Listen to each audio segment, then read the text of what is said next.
عبدالقادر سره لوبې کولې. عبدالقادر له دې لوبې ډېر خوند اخیست. خندل یې او خوشحاله و. کله چې معجبینې پلار او زوی د لوبې په حال کې ولیدل نو ډېره خوشحاله شوه او د ناظر دا کار یې وستایه چې په عبدالقادر پام کوي او خوښي وربخي. معجبینې دا هم وویل چې که څه هم ناظر کله کله ورته ځینې غټې او وړې ستونزې جوړوي، خو دا کار یې چې په خپل اولاد پام کوي د ستایلو وړ دی. له بلې خوا اوس په ډرامه کې اورو چې شکریا په څه حال کې ده، ځکه چې د توبرکلوز له ناروغۍ نه ځورېږي.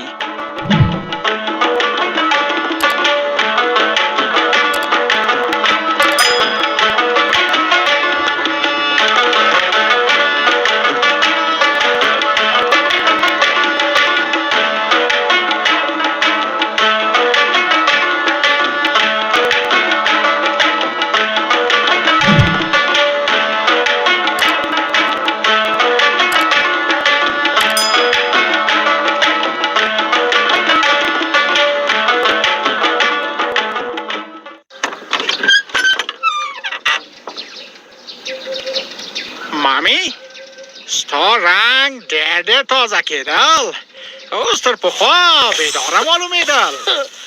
رښتیا وایې رنګ مې تازه شوی دی؟ بس بیخي ډېر تازه کېدل. دا ستا د روغېدو نښې، نور انشاءالله ورو ورو ښه کېدل. ها ګل خانه زویه، په خوله دې برکت شه. ما ته خپل ځان د پخوا نه لږ ښه ښکاري. په پښو لاسو کې مې لږ سک پیدا شوی. پخوا خو بیخي بې سکه وم. همدا د ناروغۍ د ورکېدو نښې. که خدای کول ډېر ژر به له نري رنځ نه خلاصېدل. زر خو مې ګمان نه کېږي چې ترې خلاصه شم زویه. ولې داسې خبرې نه کول مامي؟ خامخا ترې خلاصېدل، اندېښنه نه کول. خو ډاکټر وی چې 6 میاشتې وخت نیسي او په دې 6 میاشتو کې به یې درمل هم نه قضا کوي، هره ورځ به یې خوري. ډاکټر خو رښتیا ویل، د نري رنځ درمل باید ډېر وخت خوړل کېدل. خدای دې واس راکړي چې ویې خورمه.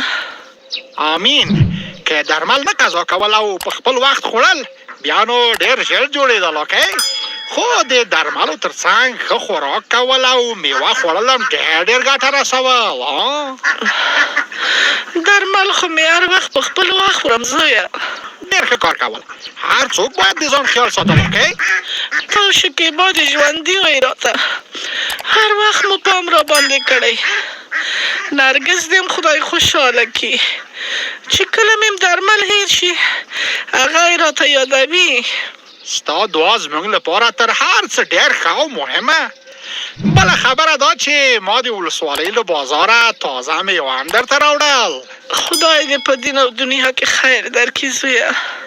نه به دې راته راوړه.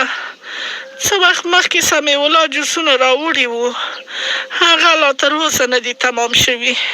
سمیع الله خو ډېر مهربان ځوان، هغه ما ته ویل، زه پرې خبرېدل. نو اوس به دې میوه نه راته راوړله، څه دې کوله؟ سمیع الله دا هم راته ویل چې مامي ته له جوس نه تازه میوه ډېر خوند ورکول.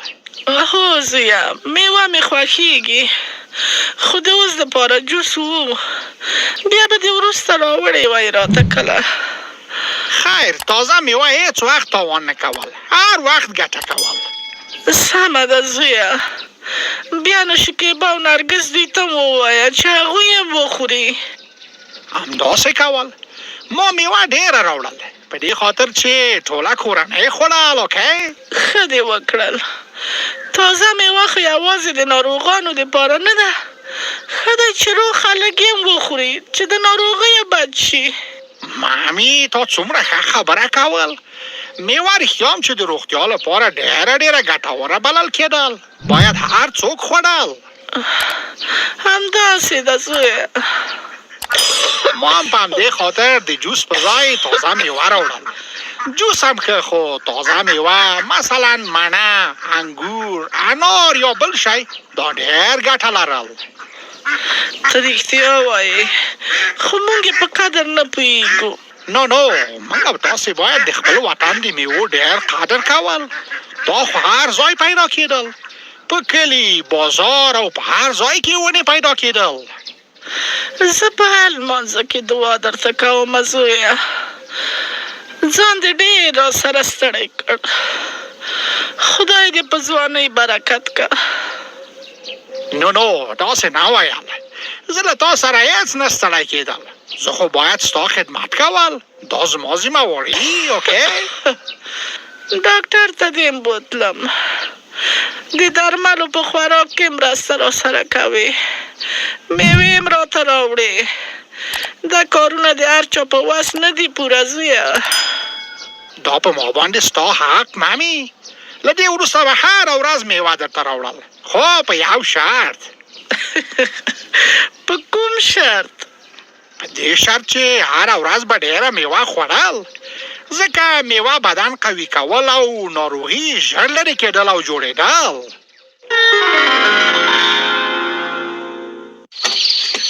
فاطمې امید چېرته دی؟ هغه په پخلنځي کې دی. هلته یې ډوډۍ خوړه.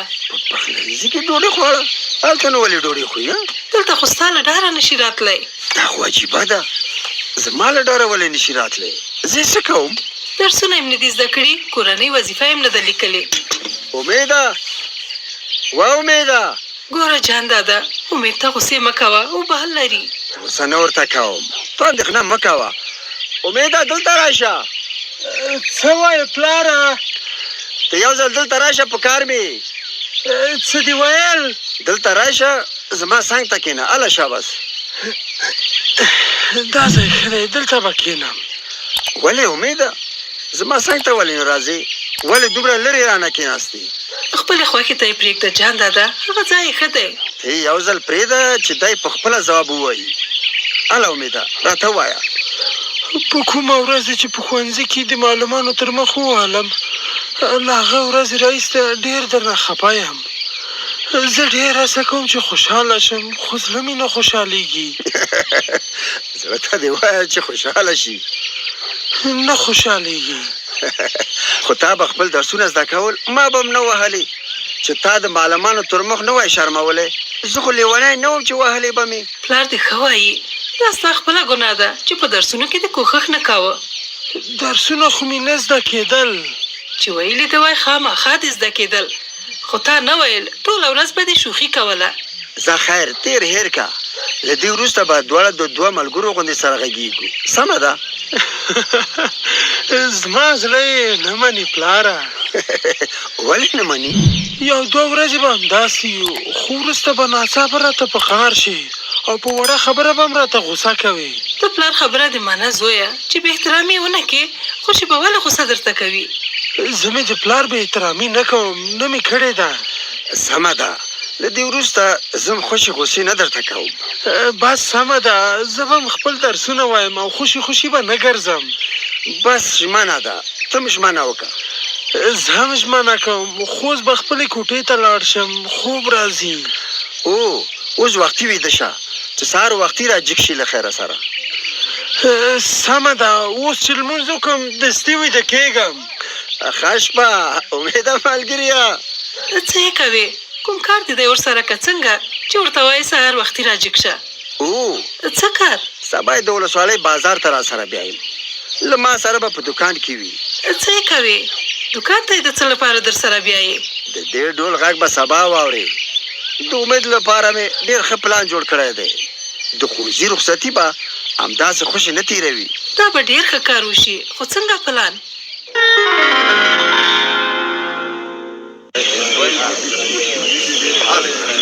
فتح خانه چای به درته واچو. نه نیسکم، څو ګیلاسه مې وڅښل. سمندر استاده ستا ګیلاس ډک کم. یاره مجید ته زه هم نه څښم. زه چې ورته ګورم نو ټولو مشرانو خپل ګیلاسونه تش کړي او نور چای نه څښي. ښه دا ده چې ګیلاسونه ټول کړي. سمندر ښه خبره وکړه، ګیلاسونه ټول کړه چې کوټه خلاصه شي. په دواړو سترګو اوس یې ټولومه. مجیده لږ پس راتېر شه، د پتنوس یو وار کونج ته کېږده او ته کښېنه چې خبرې وکړو. سمه ده ملک صاحب. دا دی کونج ته مې اوس نو د کومې خبرې لپاره چې دا مشران او سپین ږیري راټول سوي، ښه ده چې په هغې سره وغږېږو. سمندر استاده ته مشر یې، خبرې ته پیل کړه. درنو مشرانو، د مجید د لور په کوژدې خو ټول خبر یاست. خبر یو مجید خپله لور تیمورشاه ته ورکړې وه، خو لور یې راضي نه ده، دا کوژده نه مني. اوس مجید هم پښېمانه سوی ده. غم دا دی چې تیمورشاه تر خپلې کوژدې نه تېرېږي او زړه یې دی چې په زوره یې وکړي.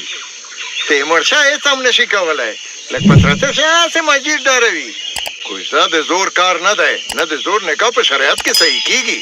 که تیمورشاه د زور خبره وکړي موږ هم پټه خوله نه کینو، داسې ځواب ورکو چې بیا به ټول عمر خوله خلاصه نه کړي.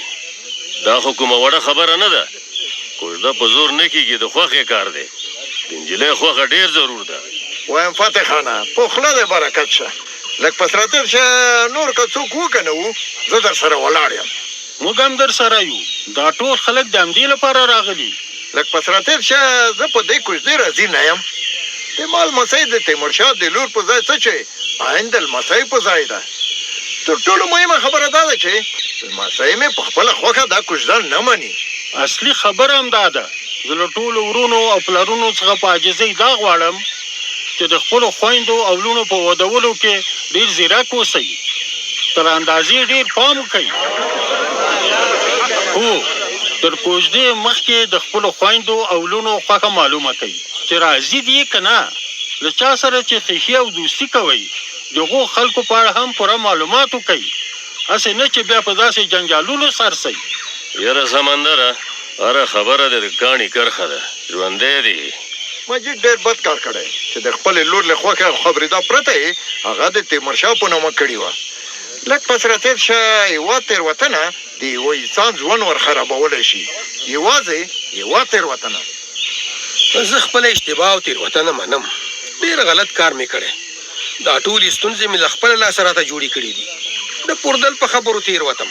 خدای دې وکړي چې بیا داسې تېروتنه ونه کړي. خیر، اوس غم مه کوه. دا ستونزه به انشاءالله په جرګه کې حل شي.